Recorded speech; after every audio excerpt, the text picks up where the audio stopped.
నమస్కారం. ఈ రోజు శ్రీమద్ భగవద్గీతలోని పంచమోధ్యాయమైన కర్మ సన్యాస యోగములోని 19వ శ్లోకము. ఇహైవ తైర్జితః సర్గో యేషాం సామ్యే స్థితం మనః నిర్దోషం హి సమం బ్రహ్మ తస్మాత్ బ్రహ్మణి తే స్థితాః. భావం: శ్రీకృష్ణ భగవానుడు అర్జునుడితో ఇలా పలికెను: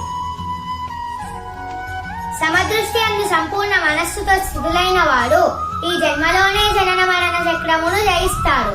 వాడు భగవంతుని యొక్క దోషరహిత గుణములను కలిగి ఉంటాడు. కాబట్టి పరమ సత్యమునందే స్థితులై ఉంటాడు. 20వ శ్లోకము. న ప్రహృష్యేత్ ప్రియం ప్రాప్య నోద్విజేత్ ప్రాప్య చాప్రియం స్థిరబుద్ధిర సమ్మూఢో బ్రహ్మవిద్ బ్రహ్మణి స్థితః. భావం: శ్రీకృష్ణ భగవానుడు ఇంకా అర్జునుడితో ఇలా పలికెను: భగవంతుని యందే స్థితులై దివ్య ఆధ్యాత్మిక జ్ఞానమునందు దృఢమైన అవగాహన కలవాడు మరియు భ్రమకు లోను కాకుండా ఉన్నవాడు ప్రియమైనవి జరిగితే లేదా లభిస్తే పొంగిపోడు, లేదా ఏవేని అప్రియమైనవి జరిగితే కృంగిపోడు. 21వ శ్లోకము.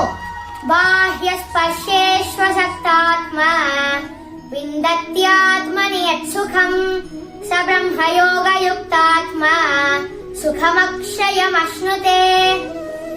భావం: శ్రీకృష్ణ భగవానుడు ఇంకా అర్జునుడితో ఇలా పలికెను: బాహ్యమైన ఇంద్రియ సుఖాలపై మమకారాసక్తులు లేనివాడు ఆత్మయందే దివ్యానందాన్ని అనుభవిస్తాడు. వాడు యోగం ద్వారా భగవంతునితో ఐక్యమై అంతులేని ఆనందాన్ని అనుభవిస్తాడు.